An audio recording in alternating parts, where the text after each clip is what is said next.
నమస్తే డాక్టర్ గారు. నమస్తే. డాక్టర్ గారు, ఈ చలికాలం వచ్చేసిందంటే చాలా మందికి చర్మం పొడిబారడము, ఇంకొంతమందికి శ్వాస తీసుకోవడం కూడా ఇబ్బందయిపోతుంది. ఇంకా అంటుంటారు చాలా మంది ఆస్తమా వచ్చేస్తుంది అని. ఈ ఆస్తమా ఎందుకొస్తుందండి? అది కూడా చలికాలంలోనే ఎందుకొస్తుంది ఇదంతా? చూడండి, అంటే ల ఆస్తమా అనేది లంగ్‌కి సంబంధించిన రిలేటెడ్. హ్మ్.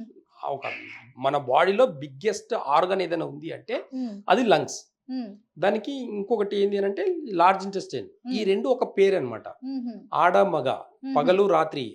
అంటే ఇవన్నీ ప్రపంచంలో అన్నీ 2 ఉంటాయి. హ్మ్. మంచి, చెడు ఇవన్నీ భగవంతుడు అన్నీ 2 ఉంటాయి. ఇట్లా ఓకే. చెప్పుకుంటూ పోతే. హ్మ్. కాబట్టి మన ఇంటర్నల్‌లో గూడంగా హ్మ్. 2 ఆర్గన్స్ కనెక్ట్ అయ్యి ఉంటాయి. హ్మ్. లంగ్స్, లార్జ్ ఇంటెస్టైన్, హ్మ్. లివరు, గాల్ బ్లాడర్, హ్మ్. ఇట్లా కిడ్నీ, యూరినరీ బ్లాడర్, హ్మ్. Heart, small intestine, spleen plus stomach అనమాట. ఇట్లా హ్మ్. బాడీలో ఈ ఆర్గాన్స్ ఇంపార్టెంట్. ఓకే. దాంట్లో ఈ అస్తమా అనేది ఈ చలికాలంలో రావడానికి ఎక్కువ ఏంది అంటే హ్మ్. లంగ్స్ బాగా సింక్ అవుతాయి. ఇంతకుముందు చెప్పినట్టు హ్మ్. లంగ్స్ చాలా సింక్ అయిపోతాయి హుహు. చలికి. సింక్ అయిపోయినప్పుడు ఆస్తమా ఊపిరి తీసుకోవడంలో చాలా ఇబ్బందులు ఫేస్ చేయాల్సొస్తది. హుహు. కాబట్టి అప్పుడు ఏం చేయాలంటే ఆయుర్వేదంలో చాలా మంచి రూట్ కాజ్ నుంచి కొన్ని మెడిసిన్స్ ఉన్నాయి. బాగా హుహు. గుర్తుపెట్టుకోండి. ఓకే. నేను చెప్పిన రెమెడీస్‌ని పాటిస్తే ఈ హ్మ్. చలికాలంలో ఎవ్వరికీ కూడా అస్తమా నుంచి ఎవ్వరు కూడా ఇబ్బంది పడాల్సిన అవసరం కూడా రాదు. హుహు. చాలామంది ఇన్హేలర్స్ వాడతారండి. అవును. అది ఎంత డేంజర్ హ్మ్. అనేది మీరే మీ ఇన్హేలర్ ఏదైతే ఉందో, స్ప్రే ఏదైతే కొట్టుకుంటారో, ఆ స్ప్రేని గూగుల్ చేసి చూడండి. అది ఒకలాంటి స్టెరాయిడ్ అది. హ్మ్. అది తీసుకోవడం వల్ల ప్రాబ్లమ్స్ పెరుగుతాయా? తగ్గుతాయా? దాని సైడ్ ఎఫెక్ట్స్ ఎలా ఉంటాయి అనేది మీరే గూగుల్ చేసి చూడండి. ఇంకొంతమంది అది మీరు చెప్పారు కదా! ఇన్‌హేలర్ అనేది తీసుకుంటే వాళ్ళకి కొంచెం ఊపిరి తీసుకోగలుగుతున్నారు. నార్మల్ అవుతున్నారు. అది లేకపోతే చనిపోయే స్టేజ్ వచ్చేస్తున్నారు. పల్స్ పడిపోతుంది అని అంటుంటారు డాక్టర్స్ కొంతమంది. దానికి ఆయుర్వేదంలో చాలా మంచి మంచి రెమెడీస్ ఉన్నాయి. హుహు. అలాంటి రెమెడీస్ వాడి గూడంగా హుహు. ఇలాంటి సైడ్ ఎఫెక్ట్ ఉండే మెడిసిన్స్‌ని పాడేసి, హ్మ్. ఆయుర్వేదంలో చాలా ఈజీ మెథడ్స్ ఉన్న మెడిసిన్స్ వాడడం వల్ల గూడంగా హ్మ్. చాలా హెల్తీగా ఉండొచ్చు. అసలు ఈ ఆస్తమా ఉంది అని ఎలా తెలుసుకోవాలి సార్? లక్షణాలు ఎలా ఉంటాయి అంటే అసలు? లక్షణాలు ఏం లేదు. వాళ్ళు నడుస్తున్న ఆయాసం వస్తుంది. హ్మ్. కూర్చున్న దగ్గరనే ఏ ప్రాబ్లమ్స్ లేకున్నా సరే కూర్చున్న దగ్గరనే బ్రీతింగ్ తీసుకోవాలంటే చాలా ఇబ్బంది పడుతుంటారు. హుహు. లంగ్స్ అనేటివి లోపల సింక్ అయిపోయి ఉంటాయి. హ్మ్. లోపల బ్యాక్టీరియా పెరిగి ఉంటది. హ్మ్. మోషన్ ఫ్రీగా ఉండదు. హ్మ్. మోషన్ కూడా స్టక్ అయినట్టు ఈ మోషన్‌కెళ్ళాలంటే కూడా 3, 4 టైమ్స్ మోషన్‌కెళ్తారు. హ్మ్. కొంచెం ఏదైనా స్పైసీ తినేసరికి ఇమ్మీడియేట్‌లీ మోషన్‌కి తింటుంటేనే మోషన్ వస్తుంటది వాళ్ళకు. హుహు. ఇలాంటి సింప్టమ్స్ అన్నీ కూడా కనిపిస్తాయి వాళ్ళకు. ఓకే. ఏ ఒకవేళ సడెన్‌లీ ఆస్తమా ఊపిరి తీసుకోలేని సిట్యుయేషన్స్ ఉంటారు కొంతమంది. అవును. సో, అలాంటి టైంలో అంటే ఫస్ట్ ఎయిడ్ లాగా ఏం చేయాలి సార్? ఫస్ట్ ఎయిడ్ లాగా యాక్యుపెంచర్‌లో కొన్ని కీ పాయింట్స్ చెప్తానండి. బాగా హుహు. గుర్తుపెట్టుకోండి. చాలా ఓకే. మందికి బాగా వర్కౌట్ అయితది. హుహు. అరచేతిలో ఈ ఈ ఏరియా మొత్తము లంగ్‌కి సంబంధించింది. హుహు. ఈ ఏరియాలో లంగ్స్ థంబ్ ఉంటాయన్నమాట. ఫింగర్ అంతా ఈ కాఫ్ లంగ్. ఫింగర్‌కి మొత్తం ఈ మజిల్ లాగా ఉంది కదా! హ్మ్. ఇదంతా కూడా లంగ్స్ అన్నమాట. హుహు. మన 4 ఫింగర్స్‌ని ఇలా పెట్టారు. హ్మ్. ఇలా పెట్టేసి హ్మ్. దీన్ని కరెక్ట్‌గా ఇలా ఒక 60 టైమ్స్ ఇలా వదిలి వదిలి పట్టుకోకూడదండి. హ్మ్. వన్స్ ఒక్కసారి ఇక్కడ గట్టిగా పట్టుకొని పట్టుకొని హ్మ్. 60 టైమ్స్ ఇలా ఇలా. ప్రెస్ హ్మ్. చేస్తే వితిన్ 60 టైమ్స్ ప్రెస్ చేసే లోపల 1 మినిట్ లోపల వాళ్ళకి రిలాక్స్ ఉంటది. హుహు. ఊపిరి తీసుకోవడంలో ప్రాబ్లమ్ రాదు. ఓకే. చాలా అంటే ఇది డైలీ చేస్తే హ్మ్. పర్మనెంట్‌గా తగ్గిపోతది. ఆహా! ఇంకొంతమందికండి మెట్లెక్కితే ఒక 4 స్టెప్స్ ఎక్కిన తర్వాత అంటే అంతే. అంతే. 4 స్టెప్స్ ఉంటాయి గదా! అవును. బిల్డింగ్‌లో. అవును. అవును. సో, అవి ఫోర్త్ ఫ్లోర్ వచ్చేటప్పటికండి వాళ్ళకి అదే ఆయాసం అవును. వచ్చేస్తుందండి. అలా రావచ్చంటారా? అంటే నార్మల్ అదే అండి. పర్సన్‌కి ఆయాసం వస్తుందంటారా? అయితే నార్మల్ పర్సన్‌కి ఆయాసం రాదు. చూడండి చకచక 60 ఏళ్ళైనా సరే చక్కగా ఎళ్ళిపోతుండ్రు. హ్మ్. ఎవరికైతే లంగ్స్ కెపాసిటీ తక్కువుందో హ్మ్. వాళ్ళు మాత్రమే ఆయాసపడతారు ఎక్కేదానికి. హ్మ్. చెమటలొచ్చేస్తాయి వాళ్ళకి. హుహు. అంటే లంగ్స్ అనేటివి మన బ్రెయిన్‌ని ఇండికేట్ చేస్తది. హ్మ్. మన బ్రెయిన్ ఎలా పనిచేస్తుందంటే అప్పుడు ఎక్కువ ప్రెషర్ తీసుకోవాల్సిన పరిస్థితొస్తది. హ్మ్. చాలా ఇబ్బందికరంగా పైకెక్కాల్సొస్తది. హ్మ్. అంటే ప్రెషర్ గూడా ఎక్కువైతది బ్రెయిన్‌కి. హ్మ్. కాబట్టి చెమటొచ్చేస్తది. ఇప్పుడు 2 ఫ్లోర్స్ ఎక్కిన మనిషికి చెమట రాదు. 4 ఫ్లోర్స్ ఎక్కిన మనిషికి చెమటొస్తుంది, ఆయాసం వస్తుంది. అంటే 2 ఫ్లోర్‌ల వరకు ఎక్కేసరికి నీ మైండ్ కెపాసిటీ. దాని తర్వాత ఎక్కాలంటే మీ వల్ల కాదు కాబట్టి బ్రెయిన్‌కి హుహు. ప్రెషర్ ఎక్కువవుతది. హ్మ్. బ్రెయిన్ ప్రెషర్ గూడా వాడాల్సొస్తది. అంటే ఖచ్చితంగా ఎక్కాలన్న ఒక మైండ్ సెట్ తోటి ఎక్కాల్సొస్తది కాబట్టి హ్మ్. స్వెట్ అనేది స్టార్ట్ అవుతది. ఈ ఓకే. ప్రెషర్ అనేది మంచిది కాదు. హుహు. ఈ లంగ్స్ గ్యాస్ట్రిక్ ప్రాబ్లమ్ ఉండే వాళ్ళకు ఈ లంగ్స్ గూడా ఇబ్బంది పడడం వల్ల ఏమవుతదంటే బ్రెయిన్స్ స్ట్రోక్స్ వచ్చే అవకాశాలు ఎక్కువవుతాయి వాళ్ళకు. ఆహా! లంగ్స్‌లో ప్రాబ్లమ్ ఉండే వాళ్ళకి మాత్రమే బ్రెయిన్ స్ట్రోక్స్ ఎక్కువొస్తాయి. హుహు. నెక్ పెయిన్స్ ఎక్కువొస్తాయి. హ్మ్. ఎందుకంటే బ్రెయిన్‌కి బ్లడ్ సర్క్యులేషన్ ఎక్కువుండాలి. అవును. ఆ టైంలో ఏమవుతదంటే గాలి ఎక్కువైపోతది. హ్మ్. గాలి తగ్గినా బ్రెయిన్‌కి, గాలి ఎక్కువైనా 2 ప్రాబ్లమే. ఆహా! కాబట్టి వాళ్ళకు శ్వాస తీసుకోవడమే ఇబ్బందిగా ఉంటది. అలాంటి టైంలో ఈ బ్రెయిన్‌కి ఆక్సిజన్ లెవెల్స్ తగ్గిపోయేసరికి ఆయాసపడుతుంటారు వాళ్ళు. ఓకే. కాబట్టి హ్మ్. బ్రెయిన్‌కి ఆక్సిజన్ లెవెల్‌ని నార్మల్ చేయాలనుకుంటే ఊపిరితిత్తుల్ని మంచిగా పెట్టుకోవాలి. అలాంటి టైంలో వాటర్ తాగొచ్చంటారా? తాగొచ్చు. హ్మ్. కాకపోతే మరీ చల్లగా వాటర్ తాగారంటే ఇంకా ప్రాబ్లమ్స్ ఎక్కువైతాయి. హుహు. కాబట్టి అయితే ఒక 15 మినిట్స్, 20 మినిట్స్ తర్వాత వాటర్ తాగాలంటారు. వాటర్ తాగే పద్ధతి కూడా చాలా ఉంది. ఆహా! అందులో వా గూడా పద్ధతులున్నాయా వాటర్‌కి గూడా? మీతోటి చెప్పిస్తాను. వాటర్ హ్మ్. తాగే పద్ధతి మీతోటే చెప్పిస్తాను. నాతో ఎందుకులేండి డాక్టర్ గారు మీరే చెప్పండి. లేదు తప్పుగా అనుకోకండి. హ్మ్. కొన్ని పద్ధతులు, కొన్ని గ్రంథాల్లో చాలా హ్మ్. క్లుప్తంగా రాసినే ఉన్నాయి. దాన్ని హుహు. పాటించడం వల్ల మన హెల్త్ బాగుంటది. ఓకే. ఖురాన్‌లో ఏముంది? వాటర్ ఎలా తాగాలని ఉంది? ఆపి ఆపి 3 టైమ్స్ తాగాలి. చెప్పండి మళ్ళీ చెప్పండి మీ ప్రేక్షకులకి. ఆపి ఆపి 3 టైమ్స్ తాగాలండి. ఎంతమంది ఎలా తాగుతున్నారు చెప్పండి ఇప్పుడు? కొంతమంది ఫాస్ట్‌గా తాగేస్తారు. అలా దాహం వేస్తుందని చెప్పి బాగా. కాబట్టి కూర్చొని 3 సిప్స్‌లో తాగాలి. అవును. ఈ ఈ కల్చర్ కన్నా వాటర్ అందరూ తాగేవాళ్ళు కానీ కొంతమందికి తాగినట్టు ఉండదు నీళ్ళు. కాబట్టి ఇక్కడ హ్మ్. మనం దేనికోసం తాగుతున్నాము? మన దాహం హెల్త్ కోసం తాగుతున్నామా? బావుండాలని. దాహమైందని తాగుతున్నామా? హ్మ్. లేకపోతే వాటర్ తాగాలని తాగుతున్నామా? దాహమైందని వాటర్ ఎక్కువ తీసుకుంటాము. కాదు. ఎక్కువ తీసుకోవడం వల్ల బెనిఫిట్ ఏం లేదండి. హ్మ్. తాగితే మూత్రం పోతే పోతుంది. ఏం లేదక్కడ. హుహు. ప్రతి మనిషి 5 లీటర్లు తాగాలి, 6 లీటర్లు తాగాలి, 3 హ్మ్. లీటర్లు తాగాలనే కాలిక్యులేషన్ ఏం లేదు. హుహు. మీకు దాహం తీరింది ఇప్పుడు ఎగ్జాంపుల్ చెప్తాను. తినేటప్పుడు కడుపు నిండిందని ఏదైనా మిషనరీ చెప్తుందా? తెలీదు. మీ సెన్స్ లేదు. ఆర్గన్స్ చెప్తాయి. అవును. అమ్మ చాలు ఎక్కువైపోతుందని చెప్పి ఆపేస్తారు. హ్మ్. మీరు వాటరు ఎప్పుడైనా ఒక గ్లాస్ వాటర్ తీసుకొని మంచిగా మూతి పెట్టి ఒక 3 సిప్స్ తాగండి. హ్మ్. స్లోగా నిదానంగా మీరు హ్మ్. ఎంత ప్రపంచంలో ఎంత అర్జెంట్ పనున్నా హుహు. తినేటప్పుడు, తాగేటప్పుడు, వాటర్ తాగేటప్పుడు గాని, ఫుడ్ తినేటప్పుడు గాని కొంచెం నిదానంగా కూర్చొని తిని, తాగే అలవాటు నేర్చుకున్నారనుకోండి, హ్మ్. మనం ఎంత తినాలి, ఎంత తాగాలని ఒక కాలిక్యులేషన్ ఒస్తది. ఓకే. టేస్ట్ ఉందని చెప్పి గబా గబా తినడం, హ్మ్. దాహమేసిందని చెప్పేసి ఒక లీటర్ తాగడం, హ్మ్. ఇలాంటి పద్ధతులు నేచర్‌లో లేవు. హుహు. నేచర్‌లో చాలా క్లుప్తంగా చాలా విశ్లేషణ చాలా మంచి విశ్లేషణ ఉంది. హుహు. కాబట్టి ఖురాన్‌లో ఎందుకు రాసిపెట్టి ఉన్నారు? ఖురాన్‌లో కరెక్ట్‌గా 3 సిప్‌లో ఎందుకు తాగాలని ఉంది? హ్మ్. ఏ హెల్త్ బెనిఫిట్ కోసమే ఉంటది తప్ప ఇంకా ఏం ఖురాన్‌లో ఇంకేం లేదక్కడ. అవును. ఆరోగ్యం కోసం చెప్పిర్రు తప్ప, ఒక హ్మ్. మనిషి జీవన విధానం ఇలా ఉంటే బావుంటదని చెప్పారు అంతే. హ్మ్. రిలిజన్‌కి కాదిది. అవును. ఒక సిస్టమ్. వజ్రాసనంలో కూర్చొని తినేది హ్మ్. పద్ధతి పాతకాలం నుంచి ఉండేది. అవును. వజ్రాసనంలో కూర్చొని ఒక కేజీ చికెన్, ఒక కేజీ మటన్ తిన్నా సరే డైజెషన్ అయిపోతది. హ్మ్. ఈ రోజుల్లో అన్ని డైనింగ్ టేబుల్ వచ్చేసినాయి. అవును. పెరుగన్నం కూడా డైజెషన్ అవ్వట్లేదు మీకు ఈ రోజు. హ్మ్. కాబట్టి డైజెషన్ సిస్టమ్‌ని ఇంప్రూవ్ చేసుకోవాలనుకుంటే హ్మ్. కూర్చునే పద్ధతి, హ్మ్. కాళ్ళు చేతులు కడుక్కునే పద్ధతి ఎక్కడి నుంచి వచ్చింది మనకు? హ్మ్. కాళ్ళు చేతులు కడుక్కున్నప్పుడు ఏమవుతుంది? హ్మ్. మనం బయట అంతా శుద్ధి తిరిగే అవుతుంది. ఏంది కాదు. బయట హ్మ్. నుంచి అంతా తిరిగేసి వస్తాము. బాగా అలసిపోయి వస్తాము. హ్మ్. కాళ్ళు చేతులు కడిగేటప్పుడు ఏమవుతదంటే కొన్ని ప్రెషర్ పాయింట్స్ అనేటివి యాక్టివేట్ అయితాయి. హుహు. అరికాళ్ళలో కొన్ని హ్మ్. ప్రెషర్ పాయింట్స్ ఉంటాయి. ఒక ఓకే. మెడిమెతోటి ఒక మెడిమ ఏసి వాటర్ ఏసి కడిగినప్పుడు హ్మ్. అక్కడ డైజెషన్‌ని ఇంప్రూవ్ చేసుకునే కొన్ని కీ పాయింట్స్ ఉంటాయి. ఆ ఓహో! డైజెషన్‌ని ఇంప్రూవ్ చేసుకునే పాయింట్స్ ఉంటాయి. హ్మ్. లివర్ పాయింట్, లివర్ మెరిడియన్ ఉంటుంది హ్మ్. అరికాలలో. స్టమక్ మెరిడియన్ ఉంటుంది. గాల్ బ్లాడర్ మెరిడియన్ ఉంటుంది. యూరినరీ హ్మ్. బ్లాడర్, కిడ్నీ పాయింట్ ఇవన్నీ కూడంగా మన హ్మ్. డైజెషన్‌ని ఇంప్రూవ్ చేసుకునేకే ఉంటదనమాట. ఓకే. కాళ్ళు చేతులు కడుక్కొని ఇంటికెళ్ళేసి లోపలికెళ్ళి కూర్చొని తినడం వల్ల హ్మ్. మన జీర్ణశక్తి కూడంగా పెరుగుతుంది. హుహు. ఇలాంటి విద్యలున్నాయండి నేచర్‌లో. ఇది ఓకే. సైన్స్‌కి అగైనెస్ట్. సైన్స్‌కి ఇది ఎప్పటికీ అర్థం కాదు. సార్ ఇప్పుడు చాలా మంది ఆస్తమా ఉన్న వాళ్ళైతే పెరుగు తినకూడదు అంటారు. నిజమేనా? ఖచ్చితంగా తినకూడదు. కానీ హ్మ్. ఇప్పుడున్న వాళ్ళు ఏం చెప్తున్నారు? హాస్పిటల్‌లో ఏం చెప్తున్నారు? కొంతమంది తినొచ్చు అంటున్నారు. బయోప్రోటీన్ ఇంక చెప్పేది వాళ్ళ కామెడీ చూడండి. హ్మ్. పాలు తాగితే కాల్షియం వస్తది. హ్మ్. ఎవరికొచ్చిందో ఒకసారి రమ్మని చెప్పండి చూద్దాం. హ్మ్. పాలు తాగిన వాళ్ళకి కాల్షియం కాదు. హ్మ్. హార్మోన్ ఇంబాలెన్స్ వస్తది. హ్మ్. పాలు తాగితే బోన్స్ బాగా పెరుగుతాయి. హ్మ్. బోన్ ఎక్స్‌ట్రా పెరుగుతది. బోన్ ఎక్స్‌ట్రా పెరుగుతుందా? ఎక్స్‌ట్రా పెరుగుతది. హుహు. అంటే చూడండి 10, 10 సంవత్సరాల అబ్బాయి గాని, అమ్మాయి గాని ఒక్కసారిగా హైట్ పెరిగిపోయి ఉంటారు. హ్మ్. హార్మోన్ ఇంబాలెన్స్ అది. హ్మ్. 15 సంవత్సరాలైన ఒక అమ్మాయి పెరగడం కూడా పెరగదు. ఇది హార్మోన్ ఇంబాలెన్సే. హ్మ్.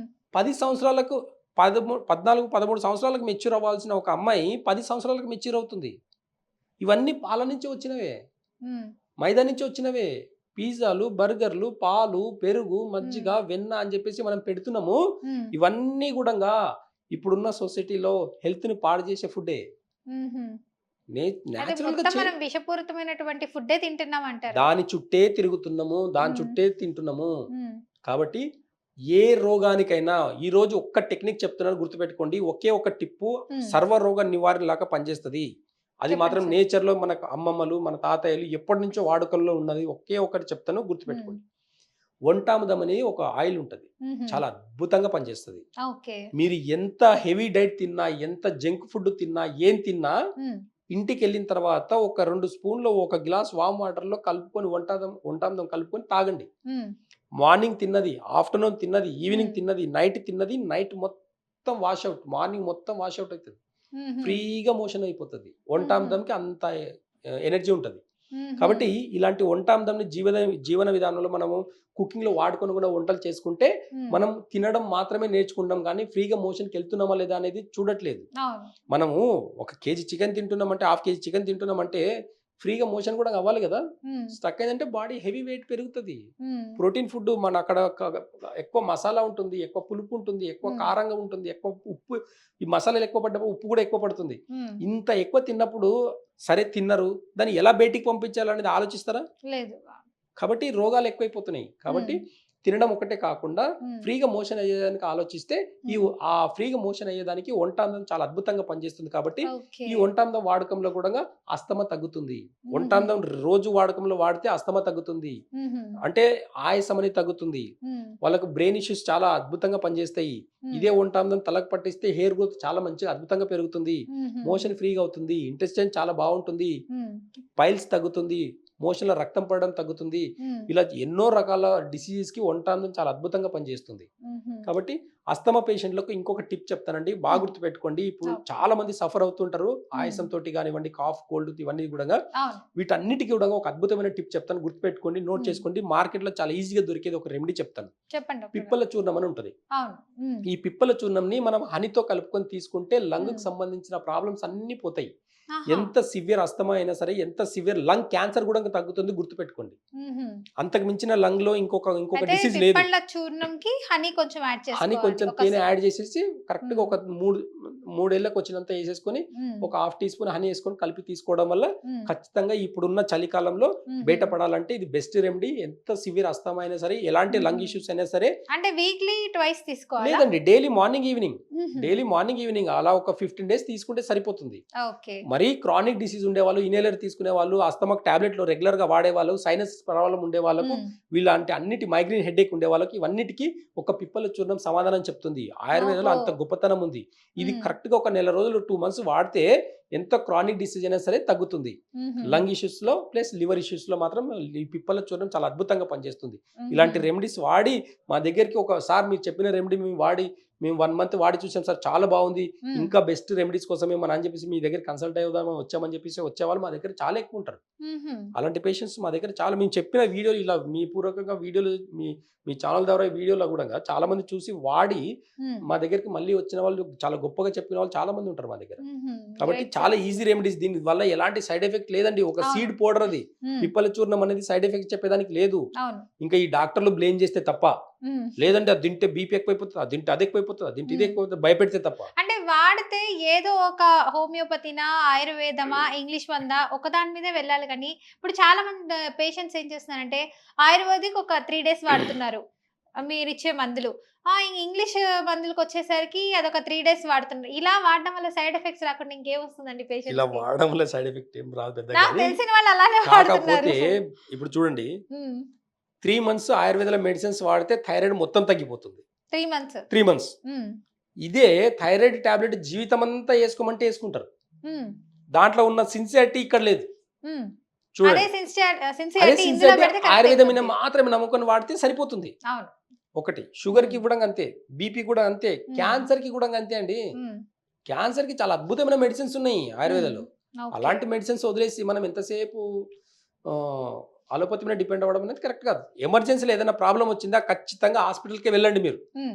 ఎమర్జెన్సీ. హ్మ్. ఫస్ట్ ఎయిడ్ లాగా చేసుకొని రండి. నేచర్‌లో ఏముంది చూడండి. హ్మ్. నేచర్ ఏం చెప్తుందో వినండి.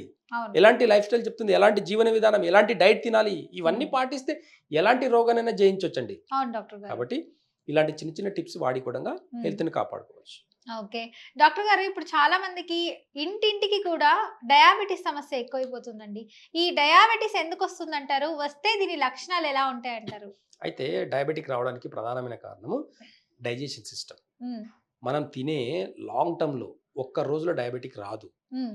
ఏమవుతుంది అనంటే మన లివర్ అనేది ఒక స్టేజ్ వరకు టాలరేట్ చేస్తుంది. హ్మ్. మన మనం తినే టైంలో తినడం వల్ల హ్మ్. పెద్దలు చాలా క్లియర్‌గా చెప్పారు. హ్మ్. అంటే టైంకి తినమని చెప్పారు. ఏ హ్మ్. టైంకి అనంటే మార్నింగ్ టైంలో మార్నింగ్ 7 to 9 లోపల తినేసి 9 to 11 లోపల ఫాస్టింగ్ చేస్తే డయాబెటిక్ రాదు. కరెక్ట్గా ఒక 50 సంవత్సరాల క్రితం బ్యాక్కి వెళ్తే మనము కరెక్ట్గా అందరూ తినే టైమింగ్ ఏంది అని చూస్తే 9 లోపల తిన్నారు. అవును. ఇప్పుడు ఏమైంది, టైమింగ్ మారింది. జాబ్ పర్పస్ అప్పుడు కూడా జాబులు చేసిన వాళ్ళు ఉన్నారు, కానీ ఉదయం మార్నింగ్ టోటల్లీ అగ్రికల్చర్ కదా సార్, ఇప్పుడు కదా మనకి అగ్రికల్చర్ ఎక్కువ ఒకటి IT. వినండి, అగ్రికల్చర్ ఒకటి లేదు అప్పుడు, అన్నీ ఉన్నాయి అప్పుడు గుణంగా. టెక్నాలజీ ఇంత లేదు అప్పుడు. టెక్నాలజీ పెరిగిన తర్వాత మనిషి బిజీ అయిపోయాడు అంతే. డబ్బుల మీద వ్యామోహం పెరిగి డబ్బులు సంపాదించడం. ఒకప్పుడు ఉమ్మడి కుటుంబాలు ఉండేవండి, ఇంట్లో ఒక్కరు సంపాదిస్తే 10 మంది కూర్చొని తినేది, అంటే అంత సరిపోయేది అప్పుడు. ఇప్పుడు ఇంట్లో అందరు పని చేస్తే కూడా సరిపోవట్లేదు. రీజన్ ఏంటి అంటే జీవన విధానాలు మారిపోయినాయి. ఈ జీవన విధానాలు ఎప్పుడైతే మారిపోతాయో క్రానిక్ డిసీజ్ రావడానికి రూట్ కాస్లు వస్తాయి. దాంట్లో డయాబెటిక్ ఒకటి. కాబట్టి మన జీర్ణ వ్యవస్థని కన్నా సరైన మోతాదులో కరెక్ట్గా టైంకి తిని ఒక టైం కానీ టైంలో తినడం వల్ల డయాబెటిక్ వస్తుంది. టైంకి తినడం వల్ల కూడా డయాబెటిక్ తగ్గుతుంది. సింపుల్. రెండవది, తినే ఫుడ్లో ఎలాంటి ఫుడ్ తింటున్నాం, తింటే దాన్ని ఎలా జీర్ణం అవుతుందా లేదా, ఫ్రీగా మోషన్ అవుతుందా లేదంటే మోషన్ 2 times అవుతుందా. మనం జీవన విధానంలో ఇప్పుడు ప్రతి ఒక్కరు 2 times మోషన్కి వెళ్తున్నారు. ఈ 2 times మోషన్కి వెళ్ళడం అనేది కూడా ఇంబ్యాలెన్స్ వల్లనే. కాబట్టి ఇలాంటి కొన్ని డయాబెటిక్ గురించి చాలా పెద్ద సబ్జెక్ట్ అండి.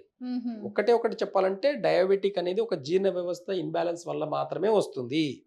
కాబట్టి జీర్ణ వ్యవస్థను మంచిగా పెట్టుకుంటే డయాబెటిక్ ని చాలా ఈజీగా క్రాస్ చేయవచ్చు, చాలా ఈజీగా తగ్గించుకోవచ్చు. కాబట్టి అయితే దీని లక్షణాలు కొంతమందికి ఏంది, తినేస్తారు ఎంబడే. ఇప్పుడు తినే పద్ధతి కూడా ఎక్కడ చాలా మారిపోయిందండి. గబా గబా గబా టైం. ఇప్పుడు ఎగ్జాంపుల్, మీకు ఒక జాబ్లో ఉన్నారు, మీరు ½ an hour లంచ్ బ్రేక్ ఇస్తారు. మీకు లంచ్ బ్రేక్లో ½ an hour కాల్చేతులు కడుక్కొని కూర్చునేసరికి 10 నిమిషాలు అయిపోతుంది. 10 నిమిషాల తర్వాత మాట్లాడుకుని సెట్ చేసుకునేసరికి ఒక 5 నిమిషాలు అయిపోతే 15 నిమిషాలు మీరు గబా గబా టైం చూసుకొని తింటారు. ఈ తిని అంటే మనం తింటున్నామా మింగుతున్నామా, తినడం వేరు మింగటం వేరు. తింటున్నాం అంటే బాగా నమిలి తినాలి. మనం డైరెక్ట్ గా ఫుడ్ ఏం చేస్తున్నాం, మింగేస్తున్నాం. లోపల బ్లేడ్స్ ఏం లేవు, బ్లేడ్స్ అన్ని ఇక్కడే ఉన్నాయి. 32 బ్లేడ్స్ ఉన్నాయి ఇక్కడ. అంటే ప్రశాంతత లేకుండా కడుపు నిండా చక్కగా కూర్చొని తినే ఇది డయాబెటిక్ రావడానికి ఇదే కారణం. ఓకే. కాబట్టి నిదానంగా తిన్న రోజు డయాబెటిక్ తక్కువ ఉంటుంది, గబా గబా మింగిన రోజు డయాబెటిక్ షుగర్ లెవెల్స్ చూసుకుంటే ఎక్కువ ఉంటుంది. ఇప్పుడు చాలా మంది ఇన్సులిన్లు కూడా వాడుతున్నారు, అయినా కూడా ఇంకా హెవీ అవుతుంది అంటున్నారు. అంటే ఇప్పుడు వీళ్ళు స్వీట్ ఐటమ్స్ ఏవి తినకూడదా, మామిడి పండు అని లేదంటే బనానా అని? జీర్ణించుకునే కెపాసిటీ ఉన్నప్పుడు ఏవైనా తినొచ్చు. జీర్ణించుకునే కెపాసిటీ లేనప్పుడు వాటర్ తాగిన షుగర్ పేషెంట్లకు, నా వీడియోలో గతంలో కూడా కొన్ని వీడియోలు నేను చేసిన, వాటర్ తాగిన షుగర్ పెరుగుతుంది. వాటర్ తాగిన ఏ డాక్టర్ నేచురల్ కదా సార్, స్వీట్నెస్ ఉండదు కదా, అయినా పెరుగుతుంది. హౌ అది నేను చెప్తున్నా. మన మెటబాలిజం సిస్టమ్ లో వాటర్ ను కూడా జీర్ణం అవ్వాలి. దీన్న కాకపోతే అది కూడా విషంతో సమానం. ఖచ్చితంగా. ఎలాంటి వాటర్ తాగుతాం, ఫిల్టర్ వాటర్ తాగుతున్నాం. దాంట్లో ఏముందండి ఫిల్టర్ వాటర్ లో, ఏం మినరల్స్ ఉందని చెప్పి ఫిల్టర్ వాటర్ తాగుతున్నాం మనం. కాబట్టి అవేర్నెస్ లేదు జనాలకు. వాటర్ తాగే పద్ధతి కూడా తెలియదు, కాబట్టి షుగర్ పెరుగుతుంది. హెల్త్ కి మంచిది అని చెప్పేసి ½ లీటర్ 1 లీటర్ కంటిన్యూస్ గా తాగితే హెల్త్ కి మంచిది అనుకుంటున్నారా? కిడ్నీలు పాడవుతాయి. ఒక్కసారిగా ½ లీటర్ పైన వాటర్ తాగినామంటే కిడ్నీల మీద ఓవర్లోడ్ అవుతుంది. కాబట్టి ఈ రోజు కిడ్నీ సమస్యలు ఇన్ని డయాలసిస్ సెంటర్లో అయిపోయినాయి. ఈ రోజు ఒకప్పుడు నీలబాయి చేదుబాయిలు ఉండేది, ఎంత తాగాలి అంతే తాగేదండి. ఒకప్పుడు మంచిగా ఒక మంచి కుండలో ఒక చెంబు ముంచేసి మూతికి పెట్టి మంచిగా తాగేది, సరైన వాటర్ తాగేది, సరిపడ వాటర్ తాగేది. ఇప్పటిలాగా పైనుంచి తాగే పద్ధతులు లేవు. థైరాయిడ్లు ఎందుకు ఎక్కువైనాయి చెప్పండి? ఈ రోజు థైరాయిడ్ సమస్యలు పెరగడానికి రీజన్ ఏంది? ఎత్తి తాగడం ఒకటి. థైరాయిడ్ గ్లాండ్ ఇక్కడే ఉందండి. వాటర్ తాగినప్పుడు ఫస్ట్ ఎఫెక్ట్ అయ్యేది గ్లాండే. కాబట్టి థైరాయిడ్స్ ఎక్కువైపోయినాయి ఈ రోజు. ఎందుకు అరికట్టలేకపోయారు మరి? ఇంత పెద్ద టెక్నాలజీ వచ్చిన తర్వాత కూడా ఎందుకు అరికట్టలేదు? మనం తాగే పోస్చర్ కూడా కరెక్ట్ గా ఉండాలంటారు. కాబట్టి జీవన విధానాలు నేర్పరు అలోపతి వాళ్ళు, లైఫ్ స్టైల్ నేర్పరు, డైట్ చెప్పరు, ఏమి చెప్పరు. అన్ని తినండి, అన్ని చేయండి, ఎంజాయ్ చేయండి, ఇది ఇన్సులిన్ వేసుకోండి, టాబ్లెట్లు వేసుకోండి. ఇదే ఆ పద్ధతి. నేచర్ లో అలా లేదు, ఆయుర్వేద పద్ధతులు అలా లేదు. ఖచ్చితంగా కొన్ని నియమాలు ఉన్నాయి. ఏ టైంలో తినాలి, ఎలా తినాలి, ఏం తినాలి, ఏ టైంకి నిద్రపోవాలి, ఏ టైంకి మోషన్కి వెళ్ళాలి, ఇవన్నీ నేచర్ లో న్యాచురల్ క్యాలిక్యులేషన్ ఉంది. అయితే సూర్యుడు ఉదయించినప్పుడే మనం కూడా తెల్లవారుజామున లేవాలి అంటారు. సో 6-7 లోపలే మనం ఫుడ్ తినేయాలి. నెక్స్ట్ 12:30 to 1 లోపల మన లంచ్ అయిపోవాలంటారా? తినే ఫుడ్ కి 3 hours గ్యాప్ అయితే మస్ట్ అండ్ షుడ్ ఉండాలంటారు. 3 hours గ్యాప్ అని కాదు. అయితే నేచర్ లో ఎలా ఉంది అంటే 24 hours క్యాలిక్యులేషన్ ఉంది. ఈ 24 hours పంచభూతాలకి కనెక్ట్ అయి ఉంటాయి. పంచభూతాలకి ఇంటర్నల్ గా కూడా 5 ఆర్గన్స్ మేజర్ ఉంటాయి. ఆ 5 ఆర్గన్ల 2 డిపార్ట్మెంట్స్ ఉంటాయి. మళ్ళీ ఇప్పుడు లివర్ ఉంది, లివర్ గాల్ బ్లాడర్ ఒక పేరు, లంగ్స్ లార్జ్ ఇంటెస్టైన్ ఒక పేరు, స్టమక్ గాల్ బ్లాడర్ ఒక పేరు, స్టమక్ ప్యాంక్రియాస్ ఒక పేరు అన్నమాట. ఇట్లా హార్ట్ స్మాల్ ఇంటెస్టైన్ ఒక పేరు, కిడ్నీస్ యూరినరీ బ్లాడర్ ఒక పేరు. ఇట్లా పంచభూతాలకు ఒక్కొక్కటి రెండు ఆర్గన్స్ ఉన్నాయి కాబట్టి వీటన్నిటికీ కూడా 4 అవర్స్ ఉన్నాయి. మళ్ళీ ఈ హార్ట్కి వచ్చేసి డబల్ ఉంటుంది అనమాట, 8 అవర్స్ ఉంటుంది కాబట్టి 24 అవర్స్ ఇక్కడ సరిపోతుంది. మార్నింగ్ జీవన విధానం నుంచి ఎక్కడి నుంచి స్టార్ట్ అవుతుంది అంటే బ్రహ్మముహూర్తం నుంచి స్టార్ట్ అవుతుంది. బ్రహ్మముహూర్తం అంటే 3 to 5 3 to 5 బ్రహ్మముహూర్తం అంటారు. అంటే ఇది లంగ్స్ ఊపిరితిత్తుల యొక్క టైమింగ్, ఇది ఊపిరితిత్తుల టైమింగ్ ఇది. కాబట్టి అప్పుడు మార్నింగ్ 3 to 5 లేచి, ఒకప్పుడు లేట్ నైట్ చదువుకునే వాళ్ళు లేదు, బాగా గుర్తుపెట్టుకోండి. ఒకప్పుడు పాత పద్ధతిలో చదువుకునేదంటే తెల్లవారుజామున లేచి చదువుకోవాలి. ఎందుకనంటే ఈ బ్రహ్మముహూర్తంలో మన బ్రెయిన్ చాలా షార్ప్గా పనిచేస్తుంది. కానీ మనం ఇప్పుడు ఏం చేస్తాం, బాగా లేజినెస్గా చాలా డీప్ స్లీప్ అనమాట ఆ టైంలో అందరికీ. కాబట్టి ఇది కరెక్ట్గా నేచర్లో ఇది టైమింగ్ కానే కాదు. బ్రహ్మముహూర్తంలో లేవడం అంటే 3 to 5 లేచి సాధన చేస్తావా, చదువుకుంటావా, ఎక్సర్సైజ్ చేస్తావా, సూర్య నమస్కారం చేస్తావా, ఏం చేసినా నువ్వు తపస్సు చేసినా సరే ఈ టైంలో చేసినప్పుడు దాని వాల్యూస్ చాలా ఎక్కువ ఉంటాయి, దాని రిజల్ట్స్ చాలా అద్భుతంగా ఉంటాయి. దాని తర్వాత నెక్స్ట్ వచ్చేసి 5 to 7 ఇది లంగ్స్ తర్వాత నెక్స్ట్ టైమింగ్ అనమాట. లార్జ్ ఇంటెస్టైన్ యొక్క టైమింగ్, ఫ్రీగా మోషన్కి వెళ్ళే టైం. బ్లైండ్గా 50 సంవత్సరాల కింద ఈ వెస్టర్న్ టాయిలెట్స్ లేనప్పుడు చెంబు పట్టుకొని పల్లెటూరులో ఏ టైంకి మోషన్కి వెళ్ళేది చూస్తే తెల్లవారుజామున చీకటిగా ఉన్నప్పుడే చెంబులు పట్టుకొని మోషన్కి వెళ్ళిపోయేది అందరు. అలాంటి సిస్టమ్ మొత్తం పోయింది ఇప్పుడు. ఇప్పుడు అంటే వాష్రూమ్లు ఇంట్లోనే అయిపోయేసరికి సర్లేండి ఏ టైంకి వెళ్తే ఇంట్లోనే కదా, బాగా మంచి ప్రెషర్గా వచ్చినప్పుడు వెళ్దాంలే అనుకున్న టైంలో మోషన్కి వెళ్తున్నారు. ఇక్కడ ఎప్పుడైతే లార్జ్ ఇంటెస్టైన్ దెబ్బతింటుందో అన్ని క్రానిక్ డిసీజ్కి రూట్ కాస్ అవుతుంది. మనం మార్నింగ్ లేవడమే ఈ లేజినెస్ అనేదే డయాబెటిక్ ఒక రూట్ కాస్. కాబట్టి బ్రహ్మముహూర్తంలో లేవాలి, ఈ 5 to 7 ఫ్రీగా మోషన్కి వెళ్ళాలి. 7 to 9 ఏది టైం అయితే ఉందో, మనం నైట్ ఎప్పుడు తింటే 12 అవర్స్ గ్యాప్ వస్తుంది కాబట్టి మనం ఈవినింగ్ తిన్నప్పుడు మళ్ళీ ఈ మార్నింగ్ కల్లా 12 అవర్స్ గ్యాప్ వస్తుంది. ఈ 12 అవర్స్ గ్యాప్ అనేది చాలా పెద్దది కాబట్టి మనం మార్నింగ్ 7 to 9 లోపల కడుపు నిండా తినాలి. 2 ఇడ్లీలు తిని ఒక దోశ తింటా అంటే కాదు. ఇడ్లీలో బలమైన ఫుడ్ ఏమీ లేదు, దోశలో బలమైన ఫుడ్ ఏమీ లేదండి. ఎంత తింటున్నామండి, కరెక్ట్ గా మీరు మినుములు అంటున్నారు కదా, ఒక దోశకు ఎంత పిండి వేస్తారు మీరు? ఒక పిడికలు సరిపోతుంది. ఇంట్లో దోశలో 4 తింటారు, బయట హోటల్లో 1 తింటారు. అవునా? ఎందుకు బయట 4 తినట్లేదు మరి? ఇంత దోశలు 4 కాబట్టి ఏం కలుపుతున్నారు, ఏం తింటున్నాం, ఈ అవేర్నెస్ కావాలి మనకు. కాబట్టి ఈ అవేర్నెస్ తో ఎప్పుడైతే మనం స్టమక్ ఫుల్ గా తిన్నామంటే మార్నింగ్ డే టైం అంతా కూడా జఠరాగ్ని యాక్టివేట్ గా ఉంటదండి. మనకు డే అంటే బయట టెంపరేచర్ హైలో ఉంటుంది, మన బాడీ టెంపరేచర్ కూడా పెరుగుతుంది నైట్ కి డే కి.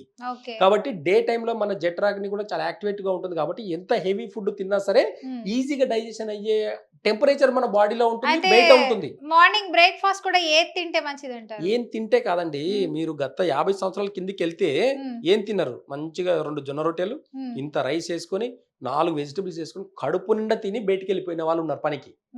మళ్ళీ తింటే సాయంత్రమే తింటారు, భోజనం అనేది లేనే లేదు అప్పుడు. 2 పూటలు తినేది, 3 పూటలు తినేది రోగి, 2 పూటలు తినేది భోగి, 1 పూట తినేది యోగి. మనం ఎన్ని పూటలు తినాలో డిసైడ్ చేసుకోండి. 3 పూటలు పోయి ఇప్పుడు 4 పూటలు 5 పూటలు అయిపోయింది. టైంలో ఎన్ని పూటలు అయితే పద ఫ్రెండ్స్ వచ్చి పద పోయి ఏమైనా తిందామంటే రైట్ అంతే. ఇంకా మోమాటం లేకుండా వెళ్ళిపోతారు. ఈ మోమాటల వల్ల క్రానిక్ డిసీజెస్ వస్తాయి. అదే ఫ్రెండ్స్ డిసీజ్ వచ్చిన తర్వాత తిందాం పద అనుకున్నాడు, ఒక రోగం వచ్చిన తర్వాత షుగర్ వచ్చిన పద టీ తాగుదామంటే నాకు వద్దురా పో అని అంటారు. అట్లా అయిపోయింది. జీవన విధానం అనేది చాలా ఇంపార్టెంట్ కాబట్టి జీవన విధానాన్ని నేచర్ కి కనెక్ట్ చేసింది ఉంటుంది. కాబట్టి నేచర్ ని కొంచెం ఫాలో అయితే, నేచర్ నైట్ డ్యూటీ చేయమని చెప్పిందా, డే డ్యూటీ చేయమని చెప్పిందా, నైట్ ఎందుకు ఉంది, డే ఎందుకు ఉంది, ఎందుకు పగలు రాత్రులు మనం పనిచేయాల్సిన అవసరం వచ్చింది, ఒకసారి ఆలోచిస్తే జీవన విధానాలు అన్ని మార్పులు వస్తే ఖచ్చితంగా ప్రతి డిసీజ్ కి ఆన్సర్ దొరుకుతుంది అనేది నేచర్ చెప్తుంది. Thank you so much doctor గారు, చాలా మంచి ఇన్ఫర్మేషన్ ఇచ్చారండి. సో చూసారు కదండి, డాక్టర్ దిలీప్ గారు అయితే చాలా చక్కటి ఇన్ఫర్మేషన్ అయితే ఇచ్చారు. ఇంకా మీకు ఏదైనా డౌట్స్ ఉండి డాక్టర్ గారితో మాట్లాడాలి, కలవాలి, విజిట్ అవుతానండి మీ హాస్పిటల్ కి అని అనుకున్న వాళ్ళైతే వెంటనే కింద స్క్రోల్ అవుతున్న నెంబర్ కి కాల్ చేయండి. డాక్టర్ గారితో మాట్లాడొచ్చి పూర్తి ఇన్ఫర్మేషన్ తీసుకోవచ్చు. అండ్ కరెక్ట్ గా మార్నింగ్ లేవాలండి, సూర్యుడు ఉదయించినప్పుడే మనం తొందరగా లేవాలి. అలాగే సార్ చెప్పినట్టు కరెక్ట్ 7 to 9 లోపల తినేయాలంట. ఒకసారి తింటే యోగి, రెండోసారి తింటే భోగి ఇలా అన్నారు. సో ఇలా 3 సార్లు 5 సార్లు తింటే రోగి అంటున్నారు. ఇలా కాకుండా ఉండడానికి చక్కటి డైట్ తినండి. అలాగే డైలీ మార్నింగ్ లేవగానే ఒక యాపిల్ తినండి. మన డాక్టర్స్‌ని దూరం పెట్టేద్దామండి. Thank you so much doctor గారు.